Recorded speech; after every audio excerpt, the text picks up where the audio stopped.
Quel est selon moi le meilleur contexte, ou en tout cas le plus favorable, à l'évolution personnelle, à l'évolution individuelle?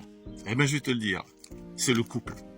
Mais attention, pas n'importe quel couple, pas n'importe comment, et sous certaines conditions, et c'est ce que je t'explique dans cette vidéo. Merci de liker, de partager, de commenter, de me suivre et de t'abonner pour ne rien louper. Alors pourquoi le couple? On peut se demander. Parce que le couple, c'est le seul endroit dans tout ce qu'on vit dans lequel on va être confronté à la maîtrise de nos émotions en permanence. Tu l'as déjà remarqué, c'est souvent pour ça que les couples se brisent, se séparent, se reconstituent, etc. On est toujours en recherche de partage, de pouvoir vivre des choses, et on les vit avec chacun son intensité. Et la magie du couple, c'est justement de pouvoir apporter une vision différente de soi-même, de se découvrir à travers l'autre, dans toutes les situations et dans tous les contextes que l'on va vivre, que l'on ne vivrait pas seul. Et ça, c'est une des premières conditions dont je vais parler juste après, qui est très très importante pour que ça se réalise. Comment ça fonctionne en fait? La maîtrise, la gestion, le contrôle émotionnel, appelle ça comme tu veux, c'est tout ce qui nous définit. C'est-à-dire que c'est soit on va subir nos émotions, et à ce moment-là, on est emporté par ce flux, on n'arrive pas à le contrôler ni le maîtriser, et du coup, notre vie est gérée par nos émotions. Alors qu'en fait, ça doit être le contraire. Le couple est le seul endroit qui offre l'opportunité d'apprendre à maîtriser ça de la plus belle manière. Pourquoi? Parce que on vit en permanence avec la personne, même si on va à l'extérieur pour travailler ou autre, ou faire du sport ou ce qu'on veut. Mais le fait de partager notre vie avec quelqu'un va nous amener à non seulement, comme j'ai dit tout à l'heure, découvrir des choses chez l'autre, mais surtout chez nous-mêmes, c'est-à-dire des réactions qu'on ne connaît pas et qui sont purement émotionnelles, vont être générées par cette vie commune. Et ça, c'est quelque chose qui fait une énorme différence. On parle souvent de faire de la méditation, de faire des tas de choses, mais concrètement, au niveau neurobiologique, un moine tibétain va réussir à avoir des états de conscience plus élevés que toi dans le couple peut-être, ou que moi dans le couple, mais pour autant, il va jamais accéder à cette maîtrise émotionnelle parce qu'il n'est pas confronté aux événements qui vont l'emmener dans ces émotions-là. Et on sait toute la difficulté qu'on a au quotidien, dans le couple, dans le travail, etc. Mais c'est dans le couple que ces émotions sont les plus fortes et les plus puissantes.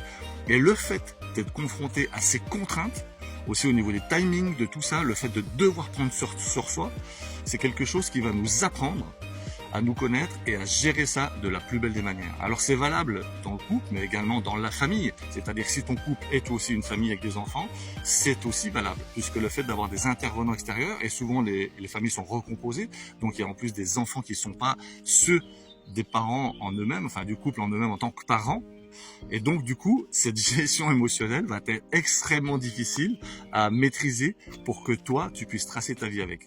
Alors ça paraît tout simple de dire ça, et ça paraît comme une évidence. Et pourtant, on l'oublie tellement que souvent, on brise ça. On brise ça tout en ayant cette vocation à chercher à vivre en couple pour partager notre vie avec quelqu'un. Alors quelles sont les conditions indispensables pour que ça fonctionne? Les conditions, c'est déjà, je parle de couples qui sont unis en vivant ensemble. Je ne parle pas de couples. Pour moi, c'est pas être en couple que de pas vivre avec la personne. Même si tu fais l'amour, que tu te vois régulièrement, tout ça, le fait de ne pas vivre sur la même place, sur le même lieu, pour moi, ça laisse une occasion, une opportunité de se défiler quand les choses deviennent insupportables, entre guillemets. Et du coup, au lieu d'être confronté à cette contrainte, de devoir prendre sur toi et de communiquer ensemble et de créer un nouveau présent, on va se dire, ok, tu sais quoi, tu m'as gonflé là, moi je rentre chez moi, et puis quand tu t'es calmé, tu m'appelles et tout ça. Et ça, pour moi, c'est une solution de repli qui n'est pas constructive parce qu'elle ne t'apprend pas à gérer les émotions dans l'instant. Elle t'apprend pas à les maîtriser. Ça veut dire que là, c'est ton émotion qui gère ta vie puisque tu te défiles, tu te débines en disant là c'est trop, tu m'as gonflé, je m'en vais, etc. Donc pour moi, la première condition dans le couple, c'est de vivre ensemble. Et cette évolution individuelle ne peut être valable que s'il y a cette vie commune. Pourquoi? Parce qu'un couple, il est fait de 3 parties. Le premier individu, le deuxième individu et la réunion des 2 individus qui constituent une partie à part entière. Ces 3 parties doivent collaborer ensemble en permanence et cohabiter en permanence. Et c'est là toute la difficulté. C'est pour ça, comme je l'ai dit tout à l'heure, que les couples se brisent, etc., qu'il y a toujours des histoires qui se font, quoi. Donc pour ça, c'est très très important. La deuxième condition, qui est très importante aussi, c'est d'avoir cette volonté bilatérale de toutes les parties de dire ok, quand il y a un truc qui va pas, on en parle, on se pose, on en parle, mais surtout d'avoir la volonté d'évoluer et d'évoluer ensemble. Ce qui ne veut pas dire de ne pas avoir des choses qu'on fait chacun de son côté, d'avoir des passions, des trucs comme ça, bien au contraire. Je pense même que c'est indispensable, et de vivre des moments de solitude, de faire des choses sans l'autre, c'est primordial aussi. Créer des objectifs et une vie commune en couple, c'est extrêmement bon, mais il est encore plus capital pour que ça dure, que chacun ait aussi des choses à côté. On dit voilà, moi ça c'est mon truc à moi je fais tel sport, je fais telle passion, qu'importe ce que c'est, mais que chacun ait sa zone aussi où il est en dehors de l'autre, et le plaisir de se retrouver est beaucoup plus important. Ces deux conditions pour moi sont fondamentales. Et après, quand tu as d'autres choses, comme on parlait de couple, de famille recomposée, là il y a des conditions supplémentaires.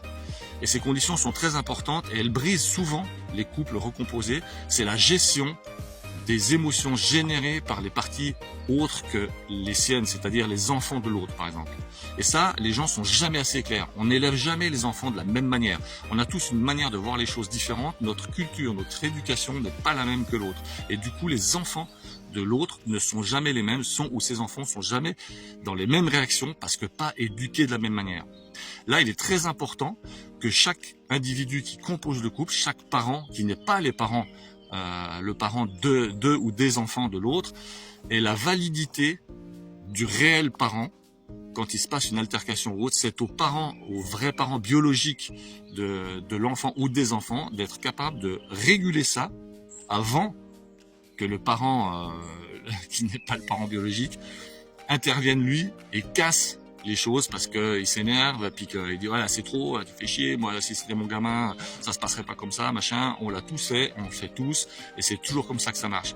Et ça part toujours en sucette. Pourquoi? Parce que le parent biologique est souvent dans la rétention parce qu'il se croit pris entre deux feux, entre l'amour de son enfant qu'il a peur de perdre et l'amour de son partenaire qu'il a peur de perdre aussi, et du coup il dit rien, et du coup c'est l'autre parent qui n'est pas le parent biologique, t'as compris le truc, qui rentre en ligne de compte parce qu'il se passe rien, qui va dire ouais mais non tu te calmes, machin, etc. Ça s'énerve, le ton monte et ça part en couille, et puis après ça éclate, et puis après le gamin en veut aux parents biologiques, il dit ouais mais t'as vu, il me dit rien, et puis le parent pas biologique en veut à son compagnon, son partenaire ou sa partenaire parce que ouais tu laisses parler ta fille ou ton fils comme ça, moi j'aurais jamais fait ça, machin. Donc ça c'est très très important.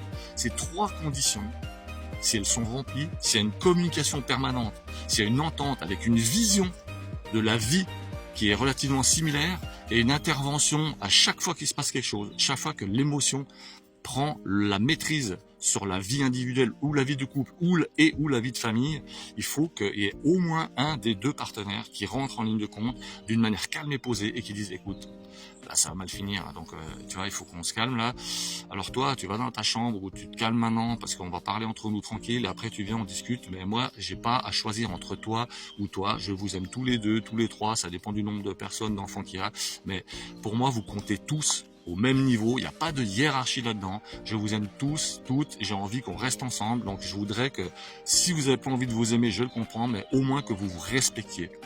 Et ça, c'est la quatrième condition indispensable, c'est le respect.